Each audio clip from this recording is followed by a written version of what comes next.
Mesdames, Messieurs, bonjour, merci de votre fidélité à la télé Futur Média. Bienvenue à ce bulletin d'information. L'État retire à Sénégal Airlines son permis d'exploitation. Du coup, la compagnie sera remplacée par une autre, une décision annoncée par le ministre de l'Économie et des Finances, Amadou Ba, animé une conférence de presse conjointe avec son homologue français Michel Sapin. Voici les explications du ministre de l'Économie et des Finances au micro de Daniel Diouf. Donc, aujourd'hui, nous avons rompu le contrat qui nous liait à l'exploitant, donc c'est vrai. Et nous sommes dans un processus ouvert. Il n'est pas exclu que les entreprises françaises, japonaises ou chinoises puissent avoir un intérêt à gérer cette entreprise. Mais nous ne sommes pas encore à l'étape de choisir une entreprise. Mais le débat est ouvert, d'autant plus que nous sommes en train de régler les préalables juridiques. Parce qu'une chose est de décider de se séparer de quelqu'un, autre chose est de mettre en œuvre toutes les procédures juridiques devant nous permettre de prendre possession de cette entreprise. S'agissant de Sénégal Airlines, je peux confirmer effectivement que le permis a été retiré. Le Sénégal a engagé le processus de création d'une nouvelle compagnie aérienne. Donc ça aussi, je voudrais être très très précis. Donc dans les prochains jours, on devrait avoir une nouvelle compagnie aérienne. Le scandale Panama Papers a aussi été abordé par les deux ministres. Ils se sont accordés sur la complexité des paradis fiscaux qui posent problème. Du coup, Amadou Ba et Michel Sapin estiment qu'il faut l'implication de tous les pays dans les sanctions. La question de la dévaluation qui est agitée ces derniers temps a aussi été abordée. Sur ce point, le ministre de l'Économie et des Finances rassure, pas question de dévaluer le franc CFA. Voici toujours Amadou Ba au micro de Daniel Diouf. Le Panama, un pays qui n'entretient pas une bonne coopération fiscale avec la France, son attitude ne surprend guère Michel Sapin, qui soutient la collaboration internationale pour contenir l'évasion fiscale. Son homologue sénégalais également de cet avis. Il faut que tous les pays qui comptent un peu du point de vue économique et financier signent ces accords d'échange. Il faut que tous les pays mettent en œuvre les accords qu'on appelle BEPS pour lutter contre l'érosion des bases fiscales dans le domaine économique, dans le domaine des entreprises. Nous devons agir tous ensemble. C'est une question qui n'est pas facile sur le plan juridique, parce que dans tous les cas, il faut qu'on respecte le droit. Nous avons un problème de prescription qu'il faut régler, parce qu'on ne peut pas reprendre un impôt, parce que tout simplement on a envie de le reprendre. C'est des questions techniques qui sont en train d'être réglées par les administrations fiscales. La dévaluation du franc CFA, pas à l'ordre du jour, affirment les deux ministres. D'ailleurs, Michel Sapin rassure, c'est aux Africains d'exprimer leurs besoins d'évolution auxquels la France reste ouverte. Pas de risque, pas d'éventualité d'une dévaluation, quelle qu'elle soit. Ce n'est pas prévu. Ni dans le court terme, ni dans le moyen terme. C'est un débat qui est souvent agité. Je voudrais de ce point de vue le dire de manière très claire et le dire au nom de l'ensemble des ministres des Finances de la zone franc.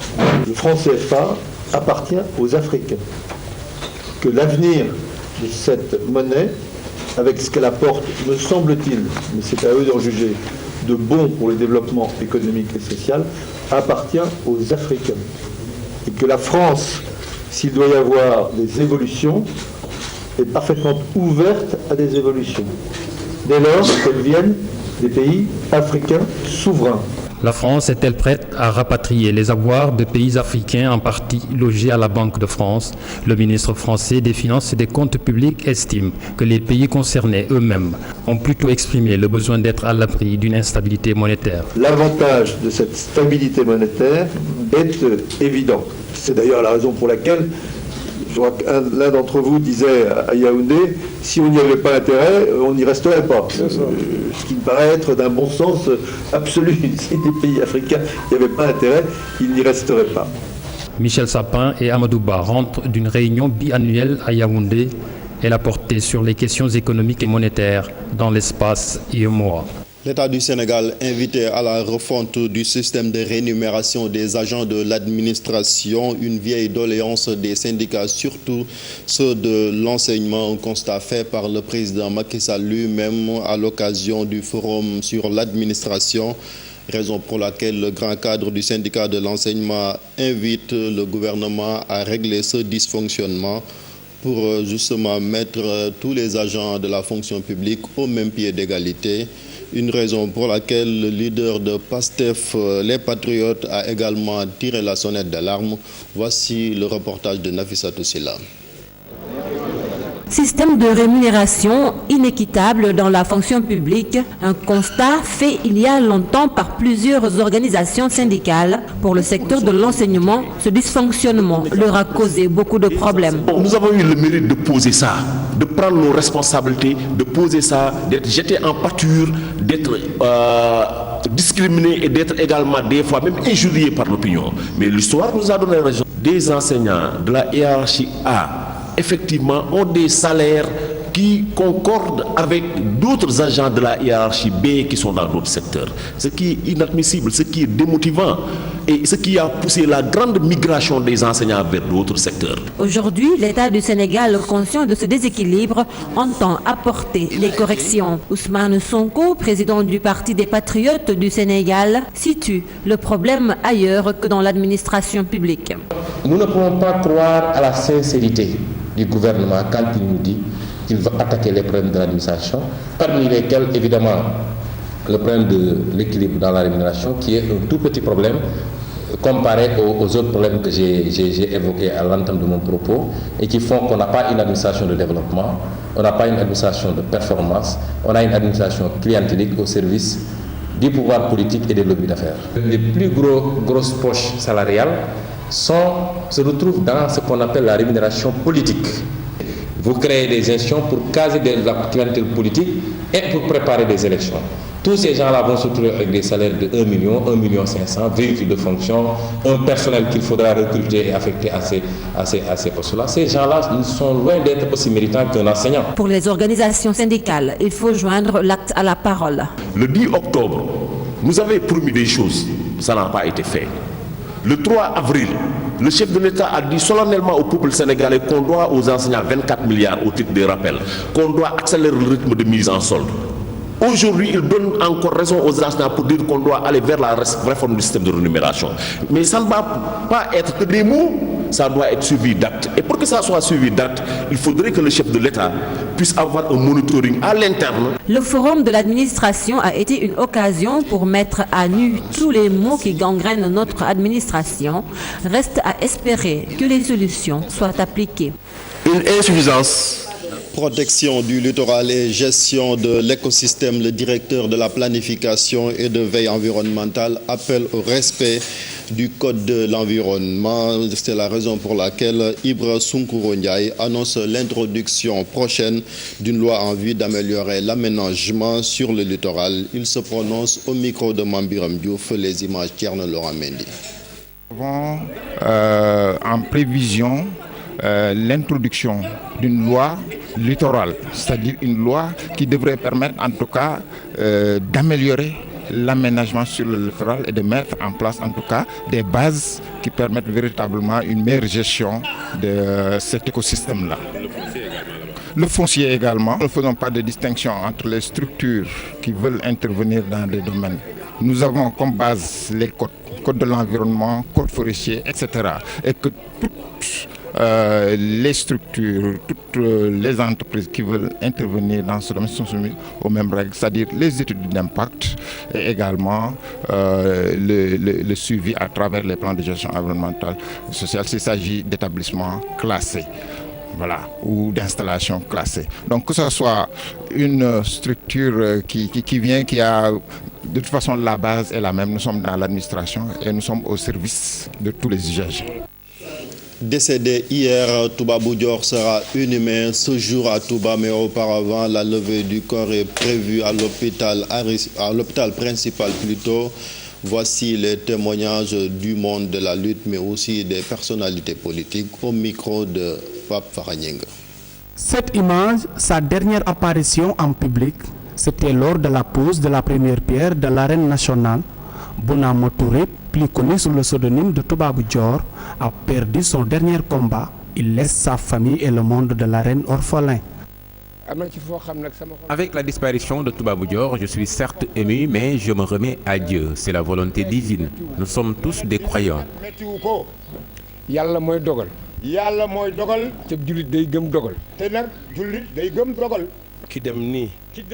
Toubabou Dior était un homme de conviction, un acteur engagé dans la lutte.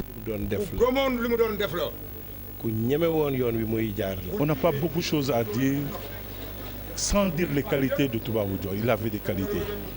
Et cette qualité-là, tous les sportifs le reconnaissent. Donc, on doit prier pour lui, que la terre lui soit légère. Une perte certes pour le monde de la lutte, mais aussi pour tous les sportifs. Et ce n'est pas seulement la lutte qui a perdu un grand homme, c'est tout le Sénégal qui a perdu un grand homme, tout le sport africain. Toubabou Dior était un homme exemplaire sur le plan du comportement, sur le plan de l'engagement, mais sur le plan du courage. Juste une petite grippe, raison pour laquelle son décès a vraiment surpris le ministre des Sports.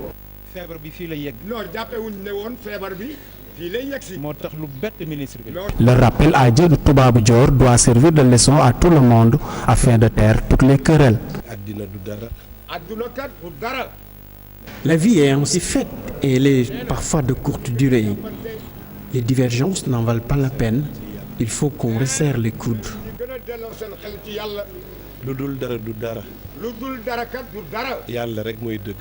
L'ancien pensionnaire de l'Écriphase, décédé suite à une courte maladie, la levée du corps est prévue ce mardi.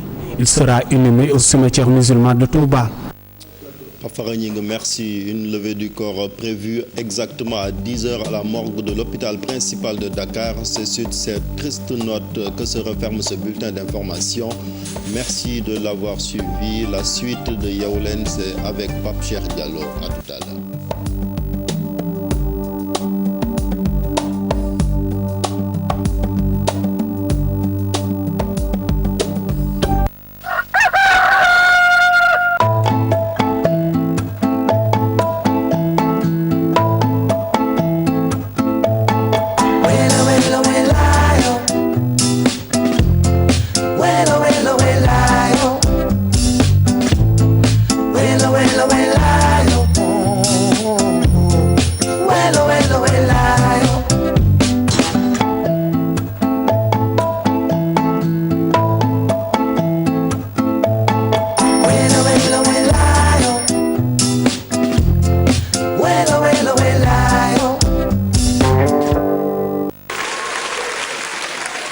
Bonsoir Paris, ça va bien?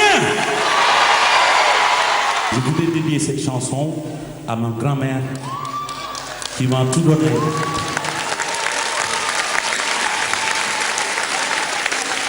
Et vers la fin de cette chanson, on reprend aussi pour rendre hommage à un grand homme qui est parti récemment, Douliaï Koumba Rose, le maître des rythmes, et aussi notre regretté père, Aladoué Sekfay.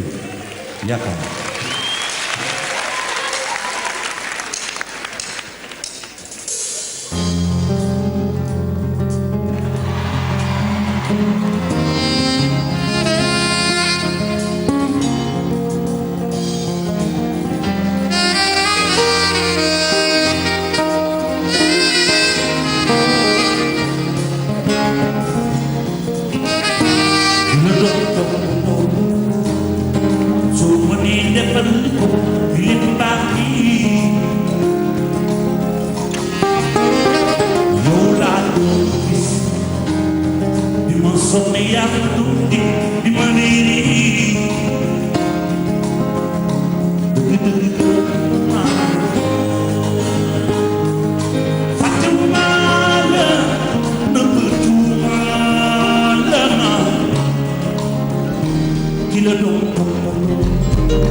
So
Les tambours vont parler.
Depuis 7 heures ñu ngi leen di gunge ci télé bi tey tombé ak mardi 12 avril 2016 maa ngi xaar ba kenn xoolee ma ko rek maa ngi xaar ba kenn xoolee ma ko tey loolu rek laay xaar ba kenn xoolee ma ko dama leen napp de ñoom ñëpp laa napp maa leen napp bu garaaw boo xamante ni secret bi sañuñu ko Alpha indi café gi gaaw café bi maa pañ pañ naanoo dama ko def léegi mu jàll yow ci kon ci ginnaaw téléspectateur da ngay daw mais sa kanam da ngay bañ a ok c'est pas grave 7h40 mooy doog a jot Chérif dañuy àndaat ak yow ci yéenekaay yi ak seeni xët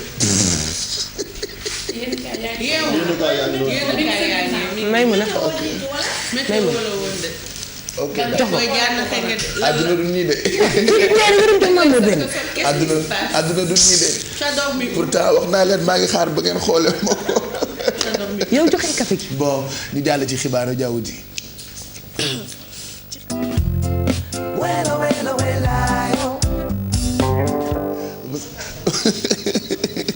ba sama xel mi dellu si waat c'est parti pour le Diaw.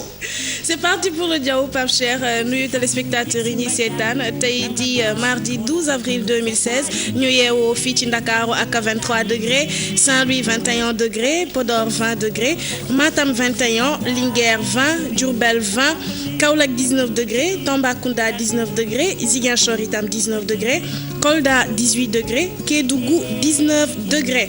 ci ngoon gi nag Dakar dina am 29 degré Saint-Louis 39 Podor 42 Matam 43 degré Linguère 41 degré Diourbel 40 degré Kaolack 41 Tambacounda 41 degré Ziguinchor 40 degré Kolda 40 degré Kédougou 41 degré géej gi nag yeegoon na bi minuit tegalee fukki simili dina yeegaat bu midi tegalee fanweeri simili ak juróom feroon na itam bi juróom-benni waxtu 6 heures tegalee fukki simili dana feraat bu juróom-benni waxtu si ngoon tegalee ñeent fukki simili ak juróom waxtu yi gën ngir dem nappee ngi toll diggante juróomi waxtu bu tegal ñeent fukki simili jàpp juróom-ñaari waxtu bu tegal ñeent fukki simili booboo ngi doog a weesu ba ca topp dana am bu juróom-benni waxtu tegalee juróom-ñetti simili jàpp juróom-ñetti waxtu bu tegal juróom-ñetti simili jant bi fenk na bi juróom-benn waxtu tegalee juróom fukki simili ak juróom-ñaar dana soow bu juróom-ñaari waxtu si guddi gi toftalee ñaar fukki simili ak ñett Pape Cheikh lee nekkoon xibaaru jaww ji. merci Zeyna mu nekkoon xibaaru jaww ji di météo bi ñu ngi ciy gërëm bu baax waa service national bu météo ci seen jàppandal. On retrouve tout de suite Abdoulaye Diédhiou d'abord pour la présentation du menu du quotidien L'Observateur de ce mardi matin juste après ñu jox leen yéenekaay yi ak seen i xët bonjour Abdoulaye. Bonjour Pape Cheikh Diallo, bonjour à toute l'équipe de Yeewu Leen. Comme d'habitude, c'est tout à l'heure que je vous retrouve pour la présentation du menu de l'Observateur du jour qui barre à sa une Sénégal Airlines le crash et l'Observateur effectue la chronique d'un crash programmé. La création de Sénégal Airlines à la suite de la faillite d'Air Sénégal International avait suscité beaucoup d'espoir, mais qui s'est vite émoussé. Depuis son premier vol en janvier 2011, la compagnie aérienne n'a cessé de dégringoler au jour le jour jusqu'au crash final presque programmé. L'autre titre à la une de l'Observateur du jour nous mène à Saint-Louis, précisément au cimetière de Thiémé et Thiaka Ndiaye, ou encore dans l'antre de Saint-Homme chargé d'anecdotes et de sorcellerie.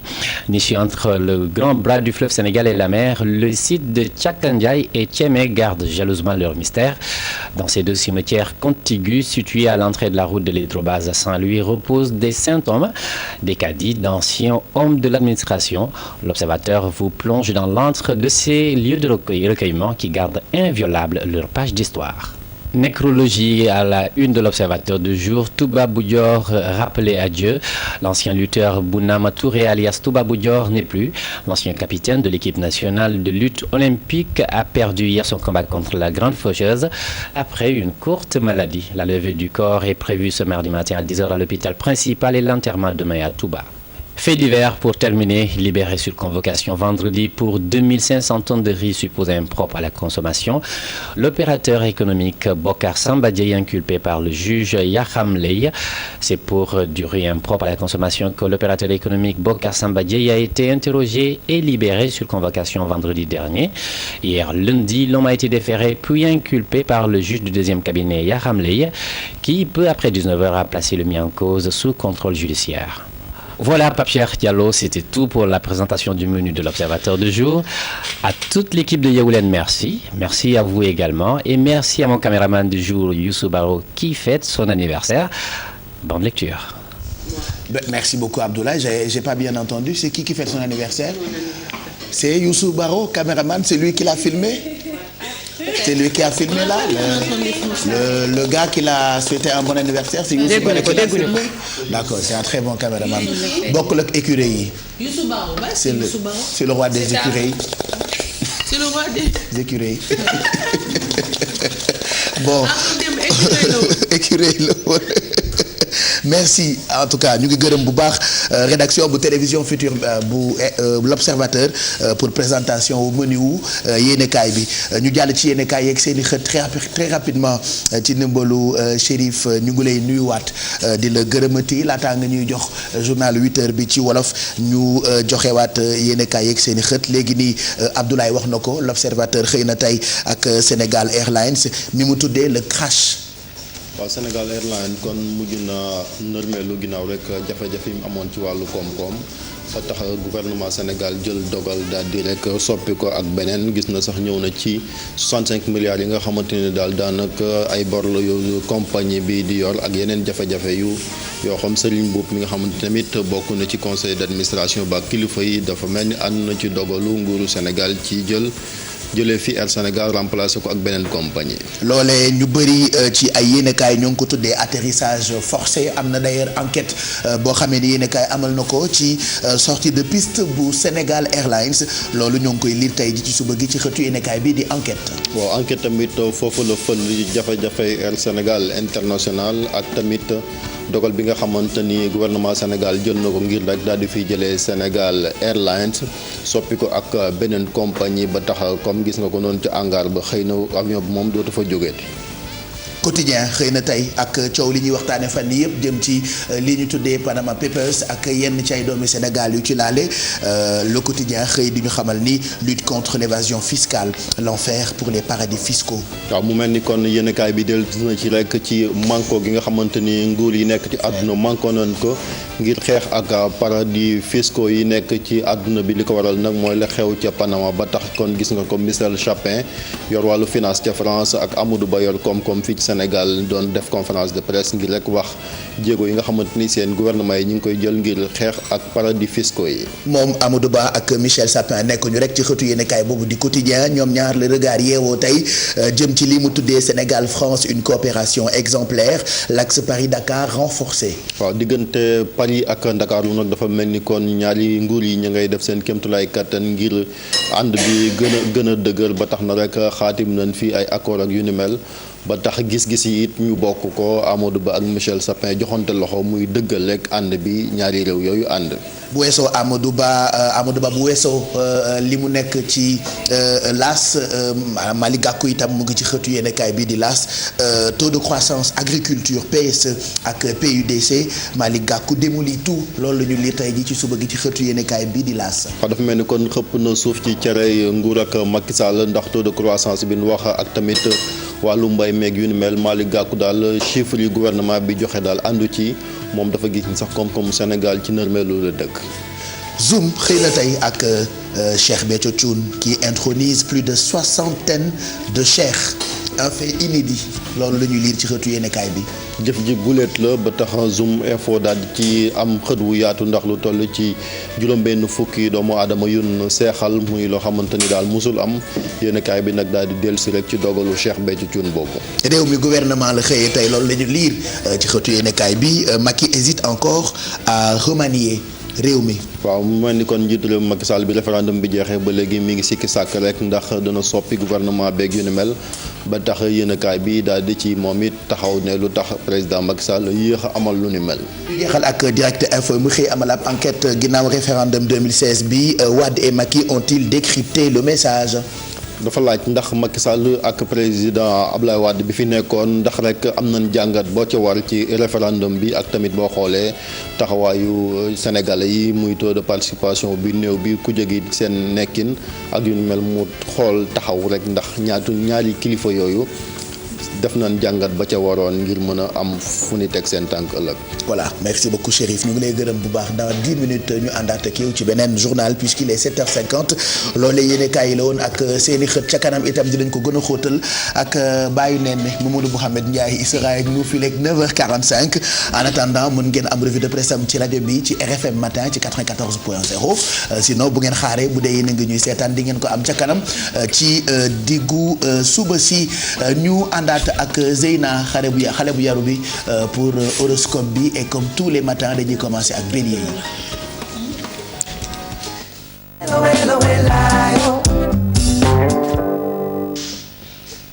Cher bélier yi ñoom la ñuy commencé fàttaliwaat datu tey di mardi 12 avril 2016 ñoom ñu ngi leen di wax ni tey soxlawul ñu def lenn pour ñu attirer attention si ñoom bu ñu rombee rek dinañ leen remarquer ba tax na ñu ngi leen di wax seeni ay atu tey ji nañ ko wane bu baax a baax d'autant plus que façon bi nga xamante ne moom la ñuy communiquer fan yi neex na nit ñi.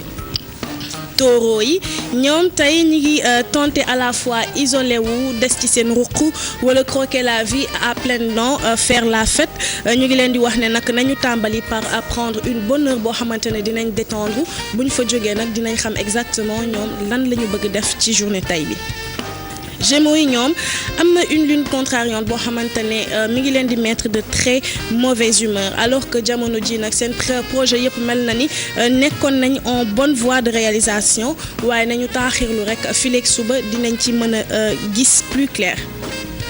Cancer yi ni ñu leen ko waxee démb rek à peu près moom noonu lañ leen ko waxaatee tey nee nañ leen ñi ngi def ay efforts yu bare pour mën a jot but yu ñu fixé wu ak arriver à leur fin waaye jamono ji ñi ngi ressentir benn baisse d'énergie bu doy waar baisse d'énergie bu rëy ñu leen di wax nañu jël un peu de recul nag avant le sprint final ndax fi mu nekk nii des na yegg seeguñ ca ba tax na ñu ngi leen di wax ne ñu récupérer jéem a jëlaat tuuti force. Lions yi ñoom tey calme ak repos moom moo nekk le mot d'ordre les mots d'ordre ndaxte kat soxla nañ noppalu bu baax a baax su fekkee ne bëgguñu seen santé yëg seen coono gannaaw bés yu weesu yi nga xamante ne ressentir nañ ci coono yu baree bare. Vierge yi ñoom dañ leen di wax ni dafa am benn question bu essentielle boo xamante ne foog ñu posé wu ko mooy ñaata la ñu soxla pour mën a atteindre seeni ay objectifs c'est une question essentielle su fekkee ne bëgg nañ avancer ci voie bi nga xamante ne moom la ñu choisir nañu toog taxaw seetlu budgétiser xool seeni ay projet ñaata lañ ci soxla su fekkee ne bëgg nañ avancer bu baax a baax. Balance yi ñoom ñi ngi rêver d'exotisme de voyage wala d'aventure nañ ci waxtaan ak seen conjoint pour xool lan moo envisageable seen budget lan la leen mën a permettre ñu def su fekkee ne nag célibataire lañu ba tey mun nañ dem en voyage même bu fekkee ne bu ndaw la ndax ci tukki googu suñu moytuwul dinañ def une rencontre bu intéressante. Scorpion yi ñoom am na ay secret ak ay manigance yoo xamante ne ñoom ñoo nekk di jalonner seen quotidien mu mel ni nag am na dëgg bu ñu leen di nëbbu wala xamuñ ci lépp loolu ub na seen bopp lool waaye ñu ngi leen di wax ñu waxtaan ci ak une personne de confiance te nañu jéem au maximum rester en dehors de tout ça fi mu nekk nii daal ay coow yaa waxoon ma ne la bu leen ci kenn dégg. Sagittaire yi ñoom journée bi nee nañ leen mun nañ ko consacrer à leur partenaire surtout su fekkee ne kooku jamono ji nekkul moralam dafa nekk en berne nañu prévoir une petite sortie benn spectacle wala yóbbu ko restaurant bref nañu def lépp lu ñu mën ngir mën a bégal nit kooku te fexe daal ba mu retrouver bonne humeur am.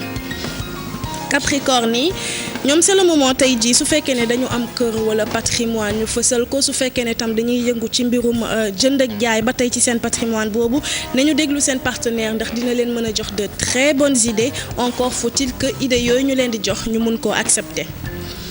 Si Verseau yi laay ñëw Verseau yi nag ñoom nee nañ leen même su fekkee ne amu leen le cœur à l'ouvrage fexe leen daal ba seen humeur bi nga xamante ne dafa nekk en dents de scie su leen neexee jaune bu leen neexee bleu xolet bu leen ko sippi seeni ay collaborateurs ak ñi nga xamante ne ñoom ngeen di liggéeyal waaw.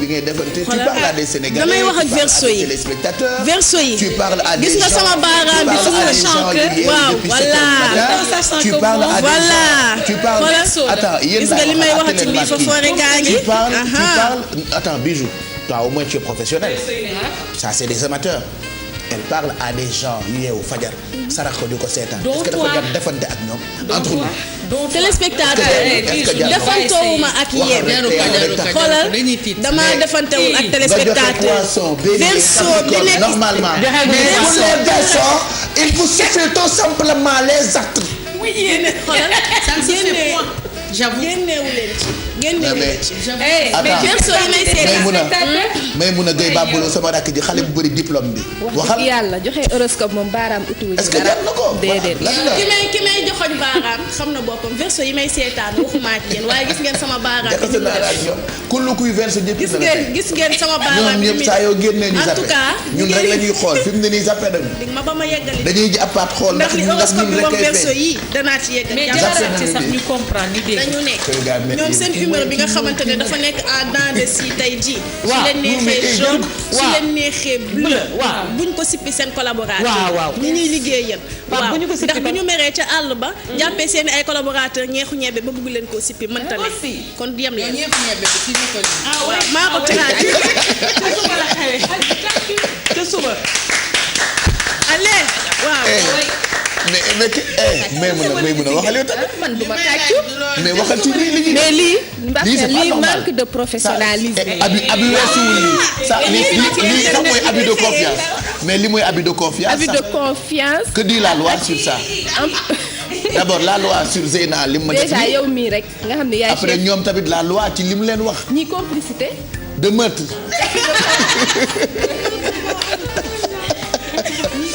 sarax ma rek lii agression mentale la et verbale waaw yow lii mën na laa topp mën na laa déstabiliser déstabiliser. mun na yàq sama liggéey c'est vrai barki Serigne Touba may mun a yaa ngi wax lu important. ci seen nit yaa ngi liggéey ci liggéeyukaay yi. seen collègue yi di leen toroxal. di leen indil ay wax. di leen gaaruwaale. waaw te ñu def groupe. Pape Cheikh xam nga defoon naa fi li nga xam ne mooy. ça détruit la santé mentale du travailleur. mun nga toog sax manqué concentration. ah oui après mu indi faute professionnelle parce que je ne suis pas concentré depuis 7 heures. te bu boobaa man revue de presse bi ak présentation menu l'observateur dama koo dëpp. doo seetloo je perds mes mots. je suis en train ça c'est grave. elle est en train de me perturber. en complicité avec Mado ak keneen ki Alfi. il faut que tu vérifies. après tu me diras ne vérifiez pas aussi. après tu me diras que dit la loi sur ça. waaw bàyyil ba ci kanam après nga wax ma lan la ci loi wax. seen salaire. waaw 3 prochains mois yi nga neexee jël ko. sinon kaso moo leen ci mën a fekk. d'accord léegi. verso yi pare nga ci ñoom voilà. léegi xoolal ni muy waxee. poisson yi d'accord. regarde ici Bijou d'abord xool da nga bëgg xaalis regarde ici ba pare regarde elle parle day wax ci yeneen signes normalement mais bi bu ñëwee ba ci verso mu waxee ko de façon très incorrecte. maintenant parle des poissons. alors les poissons jamono ji am na kenn ci seen waa kër. discrimination raciale. non discrimination raciale moom mënu fee ne discrimination astrale xëy na wala. oui discrimination astrale. astrale peut-être. caractérielle. discrimination caractérielle et de meurtre. boobu lu ci waaw. parce que meurtre bi dama bëgg mu bokk ci moom. dama bëgg mu bokk ci parce que ñii bëgg naa ñu dem assise quand même. ñii dama bëgg ñu dem assise nag. meurtre passionnel. voilà tentative de meurtre sax la ñu. tentative de meurtre. meurtre passionnel la. tu es la plus petite de la télé. waxtaan ak yow c'est trop tard. yow lan la yow sa 3 mois sa leen dugg na vas-y pour les poissons vas-y pour les poissons ma xoolaat. kii moom da laa régalé xel bu nga xamante ne bu ñu koy fa fooree après foofu mu delloo si la. tamit yéen da ngeen dem assister. alors on termine avec les poissons. émission Ahmed Aïdara dañ leen di yóbbu yéen ñëpp di ngeen dem assise. Ahmed dina leen waxtaane lu leer laa leen wax de. Pape Cheikh poisson yi foo ma pareeg ñoom pareeg horoscope bi nag ndax verseau yi tey jël nañ temps trop. poisson yi ñoom nee nañ leen am na kenn ci seen famille koo xamante ne ñu ngi def du souci pour ñoom ay problème kooku upp na seen bopp lool. nañu xool naka la ñuy def ba mën a dimbale nit kooku comme financièrement wala rek que ñu proposé ko seen aide waaye daal nañu fexe rek ba dimbali nit kooku Pape Cheikh li moo nekkoon horoscope tey. on réglera notre problème man yow Alfi ak Mado de toute façon yéen a nekk de mèche contre moi ce matin Bijou fekkee nag. tu as besoin de rendez-vous chez le psy. non j'ai besoin de devant le juge. il faut psy bi wax. conséquences. et en plus wallaay démb ba tey man waa télé bi dañ may tooñ. barki Serigne Touba hier j'ai été agressé par Sanex. ak keneen ki Zozo. Faru Sumbulu bi xaw ma jëkkër Sumbulu. Zozo la tudd xaw ma nu mu tudd Zozo. dañ maa agressé. barki yàlla Sanex démb daf maa agressé. si gaañ na ma. gaañ na ma. mbaa waxu la vayu rek. ma dama. mais mu ne yaa ngi gis donc devant tout le peuple ce matin dama leen bëgg a xamal ni Sanex m'a agressé hier et moom moo nekkoon complice ak Zozo. jokkoon Sumbulu. ñoom ñaar ñoo ma fekk ci station bi may dem. Sanex foog nii dama ko doon barré. il est descendu de sa voiture ñoo fekk ma sama oto devant témoin. ñëw agressé ma xotti sama yére. gaañ ma ci biir. xaalis bi ma yoroon man fàtte naa montant bi mais normalement ki ma ko jox nee na 4 millions la ma jox. mais gisatul man daal 500 000 rek laa fa fekk. Sanex gaañ na ma nag. le lendemain j'arrive on m'agresse verbalement et mentalement en pleine émission. yow Alfi Mado ak Zeyna devant Bijou ak Maymouna muy 2 traumatismes crâniens et tentatives de meurtre suicidaire. Pourquoi tu veux mettre le meurtre dedans? Que ça soit fort. mais pas voilà et Mass ñu ngi jéggalu normalement bëggoon nañu ànd ak yow ci Yeewu Gym avant journal bi mais bon il fallait que je règle ce problème avec ces meurtrier avec ses assassins, problème qui n'est pas encore réglé. Dañu lay bàyyi juste après journal bi nga dellu soit pour Yeewu Gym tey di nga ñu waxtaanal ci technique de sport ak squat. En attendant ñu bàyyiwaat leen ak Chérif Dia, man mooy sama PPDA, mooy sama Sada Kane, mooy sama David Pujadas, c'est le plus grand présentateur du journal. Xam naa ni nag dinaa ko commencer xëccoo ak waa 20h, mais ñun ñoo ko gën a soxla puisque tous les matins 7h moo ñuy présenter journal bi en français. Da ngay foog ni sax déggul wolof, mais su présenter wolof itam da ngay foog ni doomu maam Yaxi Laalo la. Bonne présentation. Tu es d'accord ou tu n'es pas d'accord? Si tu n'es pas d'accord, tu me dis hein. Tu es d'accord pour présentation? man jolof wolof laa war a gën a mën a dégg. mais ni nga déggee tubaab yow ni nga Hugo da ngaa Victor Hugo est-ce que doo Chérif Hugo bon ñu bàyyi la nga présenter du journal 8h bi juste après ñu àndaat ak yéen.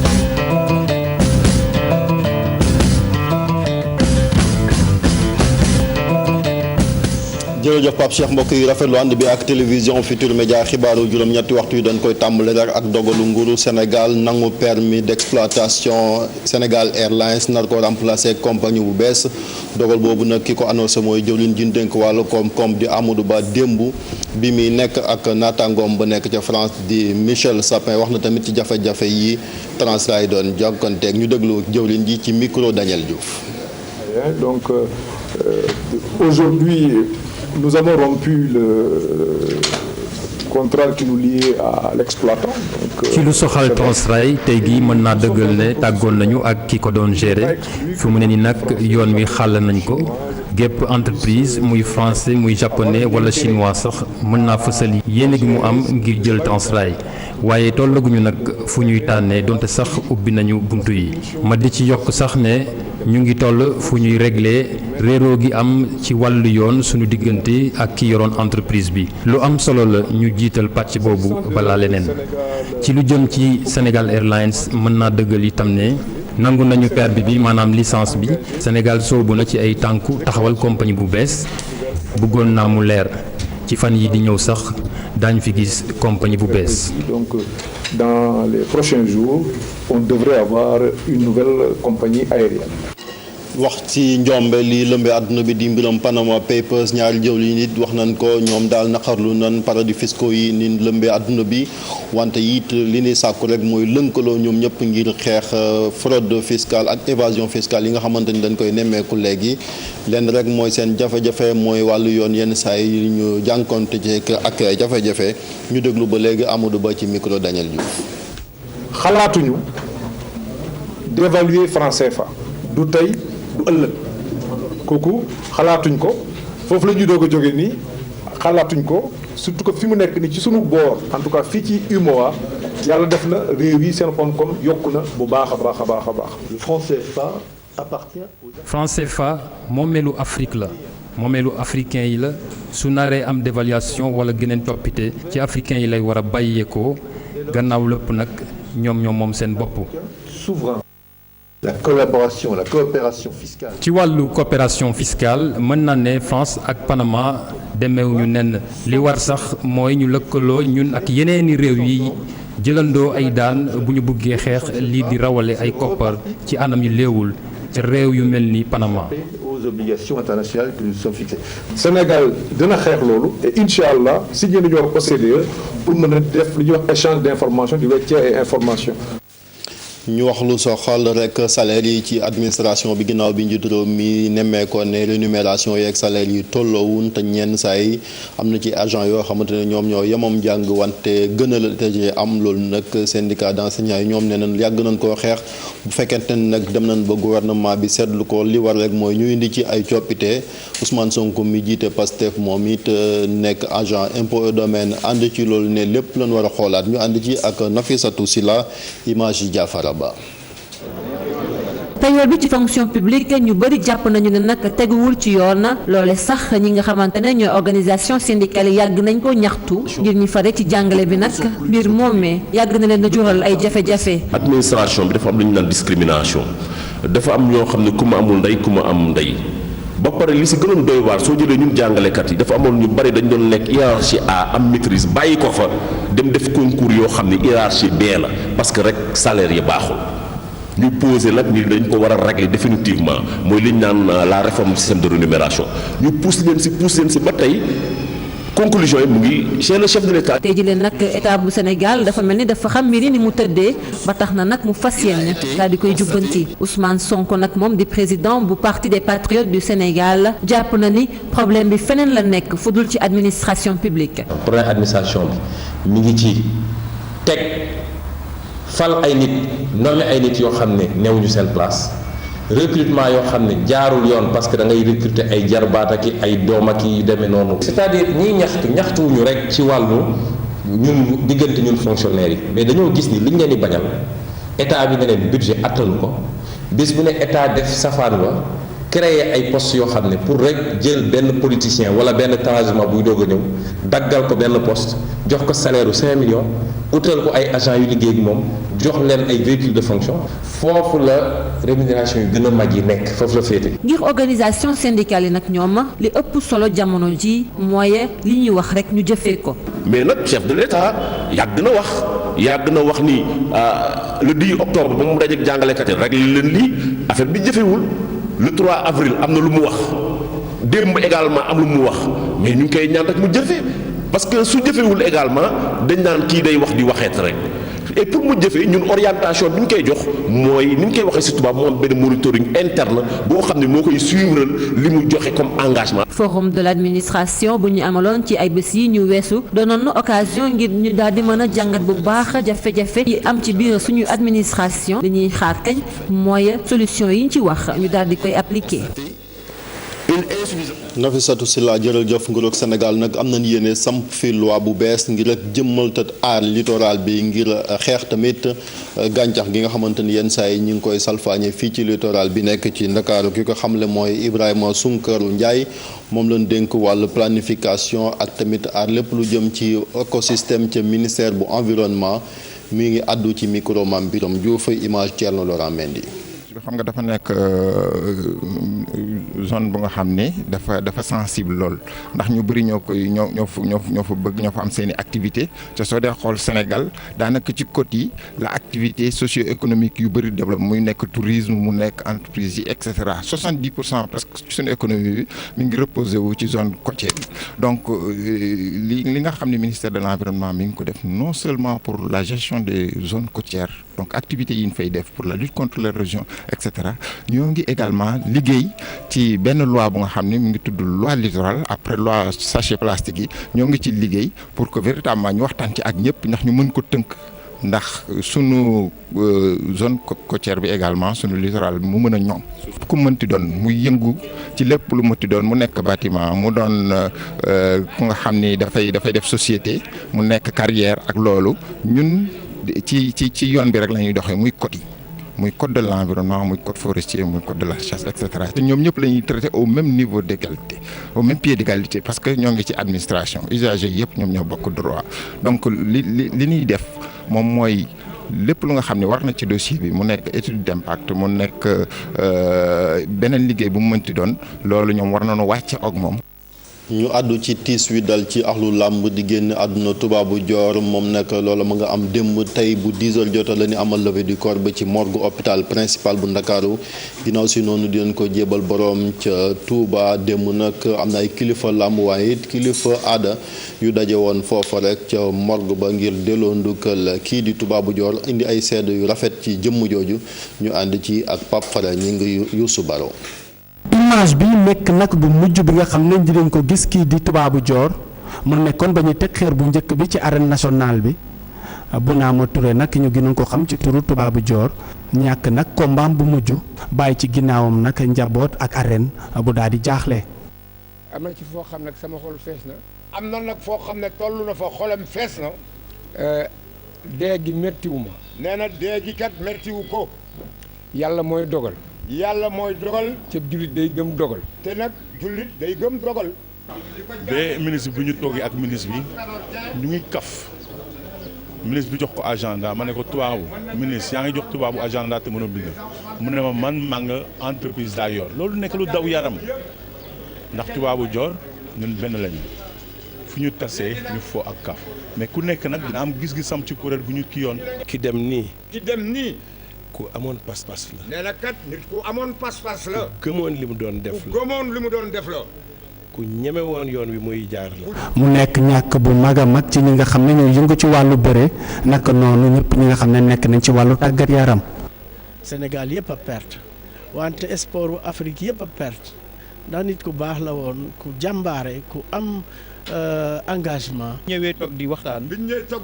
Birahim nañu tubaabu kat yaram bee xaw a diis. mu ne tubaabu kat yaram bee xaw a diis. mais ñun jàppewuñ ne feebar bi fii lay yegg. non jàppewuñ ne woon feebar bi fii lay yegg si. moo tax lu bett ministre bi. génnuk àdduna tubaabu joor war naa yee képp koo xam ne nit nga bu ko defee xiiroog ngaayoo yëpp ñu jël ko teg ko ci suuf. àddina du dara. àdduna kat du dara. na nit ñi gën a jàppante. nee na nit ñi gën a jàppante. na nit ñi gën a delloo seen xel ci yàlla. nee na nit ñi gën a delloo seen xel ci yàlla. lu dul dara du dara. lu dul dara kat du dara. yàlla rek mooy dëgg. tubaabu joor tàmbali woon nag ci écurie Fass ñàkk na bakkanam gannaaw bu nga xam ne ab feebar bu ndaw daal di koy daanaloon ndiki talaata bii nag lañ ko fas yéenee yóbbu fële ci armeeru Touba yi daal di koy jébbal boromam. Pape Fara jërëjëf fàttali ni levée du corps bi fukki waxtu la ci morgue hôpital principal bu Ndakaaru ci xibaar yu tiis yooyu la ñuy jeexalee xibaar yi mbokk yi daal di ko fi yamale sant ngërëm ñeel na leen ci rafetlu bi ànd bi ak télévision Futurs Médias bàyyi leen ak Pape Cheikh Diallo mu daal di leen di wéyal seen émission yeewu leen ngeen yenn ci jàmm.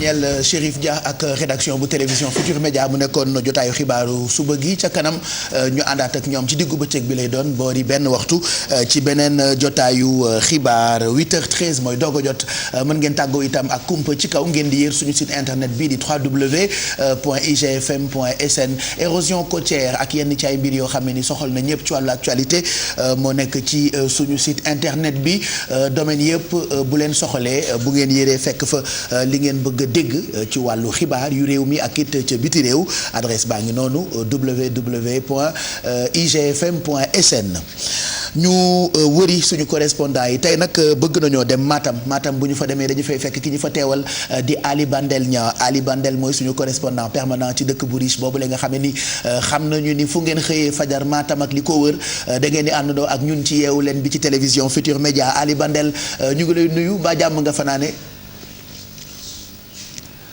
Ali voilà Ali la ñuy jéem a jokkal Ali Bandel Niang mooy correspondant télévision Futurs Médias foofee ca Matam pour mu jéem ñu jukkil ay xibaar yu ñu mën a jàpp ci dëkk boobule mën a xam lu fa xew xam nga ni dëkk yëpp boo fa demee télévision Futurs Médias def na fa dara moo tax ñun itam fajar gu jot fu ñu journalé 8h ba noppi dañu leen di fekki kenn par kenn ñoom suñu correspondant yooyu la nga xamee ni ñoom ñoo ñuy taataanal xibaar ci 14 régions yi nekk fii ci Sénégal Ali Bandel bu fekkee noppi na ñu jokkoo ak moom léegi nii mu wax ñu lu ñu mën a jàpp tey xibaar foofu ca Matam Ali Bandel ñu ngi lay nuyu ba jàmm nga fanaane voilà je pense que mu ngi wax mais peut-être que c'est le réseau on t'entend pas trop bien ci plateau bi et pourtant bëgg nañ cee profité dégg say kàddu foofu ca Matam Ali Bandel yaa ngi dégg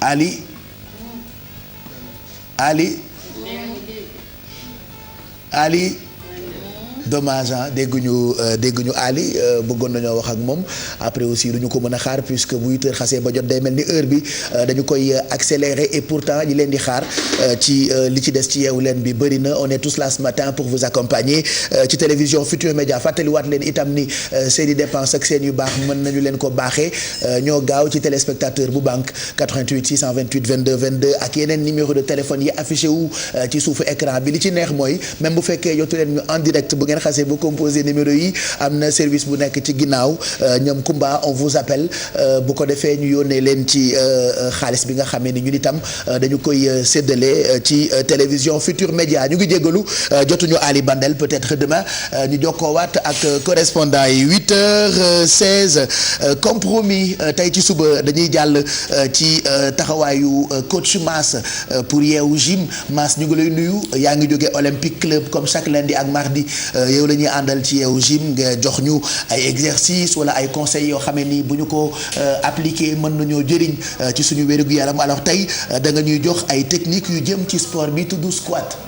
waaw jërëjëf Pape Cheikh di leen nuyu di nuyu waa plateau bi yëpp comme ni nga waxee noonu la chaque jour di fi indi yoo xam ne day jëriñee population bi surtout ñi nga xam ni amuñu jot trop wala amuñu moyen dem salle de sport yi donc tey ñu indi leen technique de squat parce que ñu bëri bon squat moom ñu ko war a def dañoo bëri parce que mooy mouvement boo xam ni ça travaille la force léegi ñu bëri ñu ko bëgg a def mais xëy na technique bi ñu koy defee baaxul te dafa nekk loo xam ne day mobiliser ñetti parties ci yaram bi moo xam tronc bi moo xam cuisse bi ak jambe bi léegi mu jaar ci ñetti articulation moo xam hanche bi la moo xam genou bi moo xam cheville la donc loolu dafa laaj technique donc pour nga def ko moo tax ñi nga xam te ne si mënuñu ko def dañ dem gis spécialiste yi ñu jàngaleen ko ba ñu maîtriser ko ñu soog ko def seen kër wala ñu soog ko def ci corniche bi mais l'idéal d'abord balaa nga koy defal sa bopp nga dem gis coach bu nekk ci salle bi mu jox la technique yi après nga doog ko reprendre sa kër. jërëjëf mu jox la j'ai vu aussi que xewal nañu léegi nii ay application ci téléphone portable yi ou boo ko suivre itam dina la mën a jox ay exercices. dëgg la donc yooyu boo ko defee donc mais technique bi nga xam te ne si moo war parce que da nga war a taxaw ci kanam spécialiste. nga def ko mu xool na technique bi noonu la. d'accord surtout squat dafa doy waar surtout boo jëlee squat ak barre nga xam ne jël barre bi teg ko ci sa colonne vertébrale. te xam nañ ku ne xam ne colonne dafa fragile. donc loolu fekkee ne amul technique bu war rek mën na indi ay complications. ay métitu ndigg yi ngay gis yëpp donc loolu mën na ko indi. donc moo tax daal nga dem ci spécialiste ba mu corriger la ba mu ne la technique bi noonu la. bu ko defee après bu la neexee mën nga ko def sa kër wala donc fa nee nga defee ko. d'accord waaw donc xam naa par exemple bu paree ñu wan leen élément squat bi. après ñëwaat ci plateau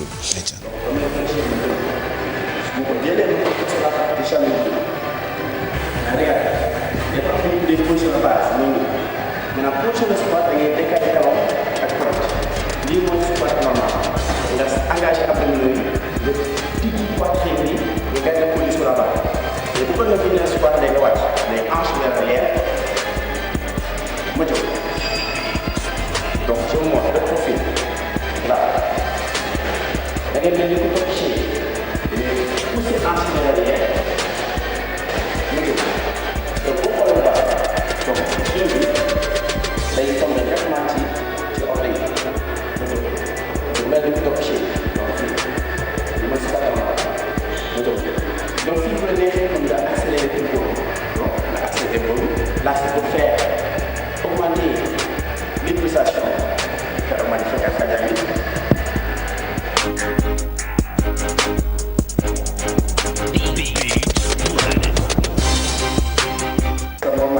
ça engage les cuisses. Plus on utilise ce langage, ça engage tout ce qui est fessier à l'intérieur.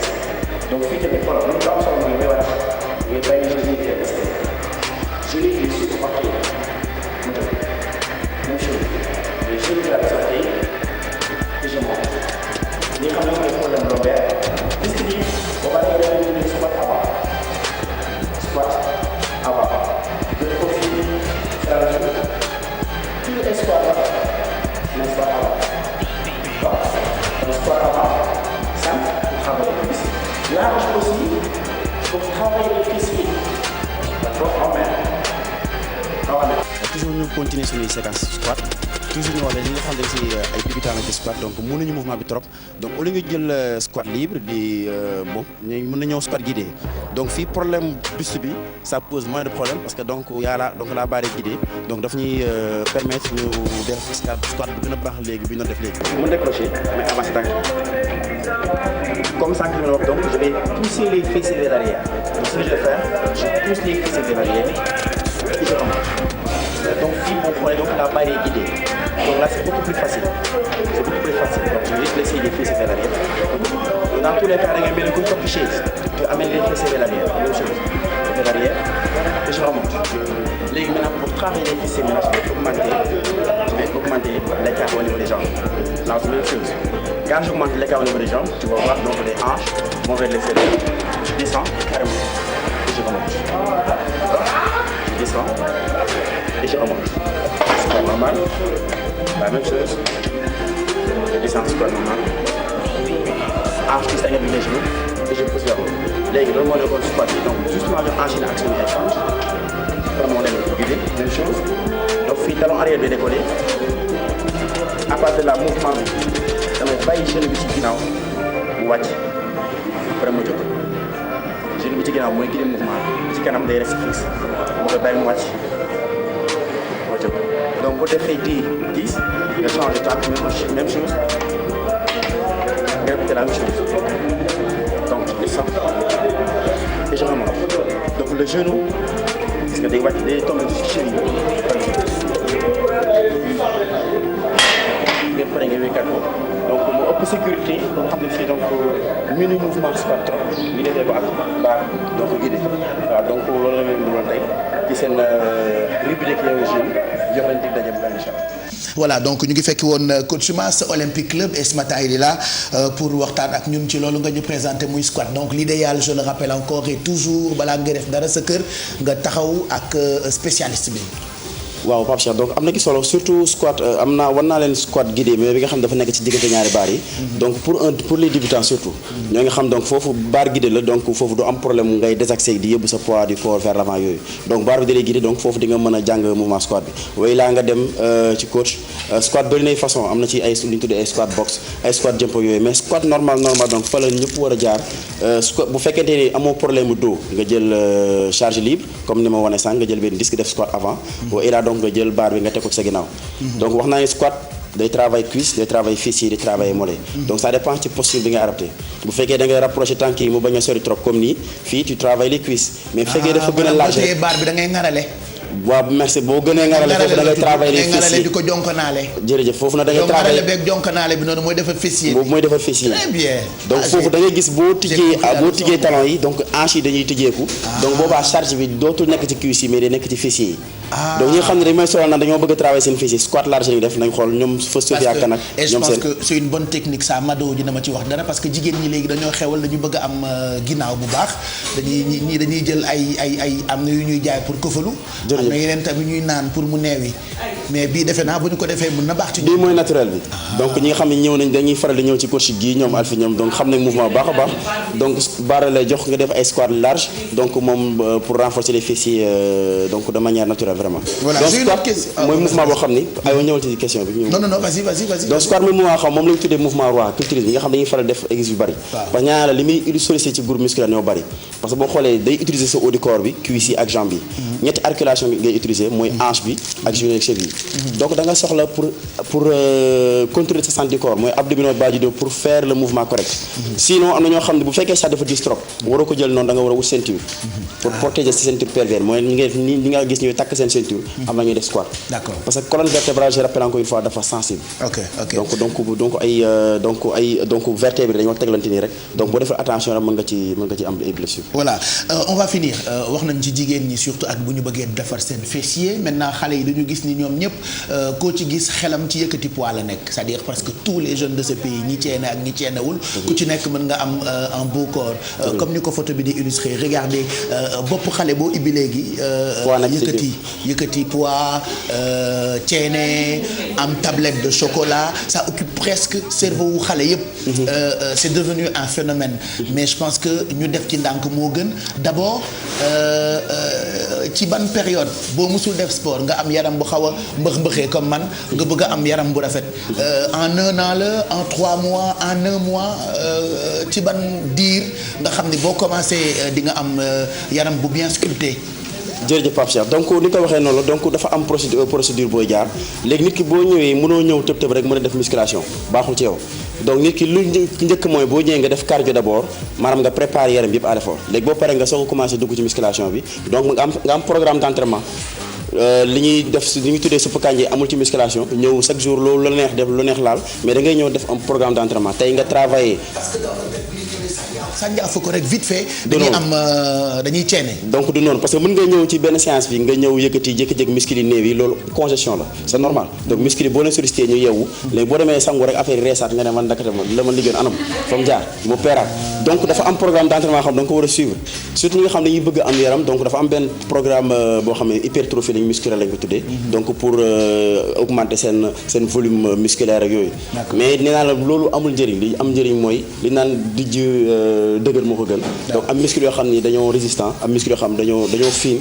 am endurance donc moo gën am yenn volume yi te amul njëriñ nga ne lan ko gën dijj dëgër ko gën jërëjëf Mass je pense que le message est bien passé ñu ngi lay gërëm bu baax gërëm tamit Olympique Club lundi prochain on te retrouve merci beaucoup coach merci dijj dëgër ko gën loolu defe naa dugg na ci bopp yi pour ngeen comprendre ko sinon éviter ngeen def seen bopp yi rek kut ni da ngeen bëgg a ceene wala il faut ngeen dijj quoi alors que dijj dëgër ko gën c'est vrai que c'est un bon message dijj dëgër ko gën ça c'est un bon slogan dijj dëgër ko gën am na mbër bu ko waxoon moroomu mbërëm mu ne ko lan bi ko kooku ne xaw ma maa ko ëpp mënu ko dëgër a gën dijj dëgg la de dijj dëgër ko gën dëgër a gën dijj c'est vrai hein en fait boo dijjee doo am benn njëriñ en fait. foog nga dëgër. mën nga dijji nooy nga dëgër xam nga mën a am endurance. moo gën Pape nga xam ne bu ngelaw li ëppee sax nga dijji itam di feebar. waaye xam nga amul benn njëriñ Pape. nee na dëgër la. dëgër a mën ngaa dijji ba pare nooy. Pape da nga choqué wala. mais yéen est-ce que dama leen ne te mu yeewu leen bi di jëg dëgër ba ngeen bëgg koo def débat jël di jëg dëgër araw ko moon ko fóote ko nii di jël suñu temps kee di expliquer moom mais ñu dëgëraloon moom ndax moom spécialiste la en tout pourtant ay nit ngay wax nag boo waxee duñu la tontu nag Pape ok on reprend les qu'est-ce que tu as dit ci di jëg dëgër nga ni dama ni di jëg dëgër a gën dijj parce que boo dijjee doo am benn njëriñ ngelaw li mën na ëpp sax nga feebar am na ñuy dijj ba pare dëgër. gisuma ko et puis na xaar ma nopp sax. mais elle est incroyable. yaay dëgërologue bi s'il vous plaît.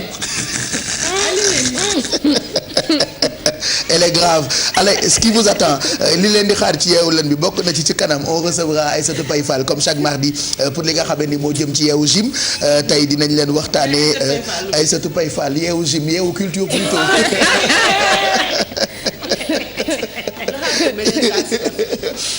allez xale yi ci ginnaaw accompagner leen ma waay mon ami Tog le grand ingénieur de son le tchadien le sénégalais le tout mon ami mon frère Farañak ma jigéen Sarr accompagne-moi avec une bonne musique pour Coming Next bi quand même on a juste envie de donner aux téléspectateurs li leen di xaar pour yeewu leen bi ci topp li topp ci yeewu leen bi yeewu culture ca kanam daan ci àndandoo ak Aïssatou Paye Fall alors tey dinañu waxtaane exposition bu Yves Guzel Polychrome waxtaane art ak peinture présenté leen livre boo xamante ni dinañ ci ñëw ca kanam dina ñëw itam ak agenda culturel bi daañu waxtaan entre autres ci li nga xam ne ni moo jëm ci célébration bu 50e anniversaire du festival des arts nègres technologie normalement dañ ci ànd ak Merry Beye Diouf tey nag nee na dinañ waxtaan ci li mu tuddee Campus N gën a mën a comprendre et puis Mado tey da nga am invité on recevra Fatima je pense que ça s'appelle effectivement Pape Cheikh comme ni nga ko waxee maa ngi nuyu mbokku téléspectateurs yi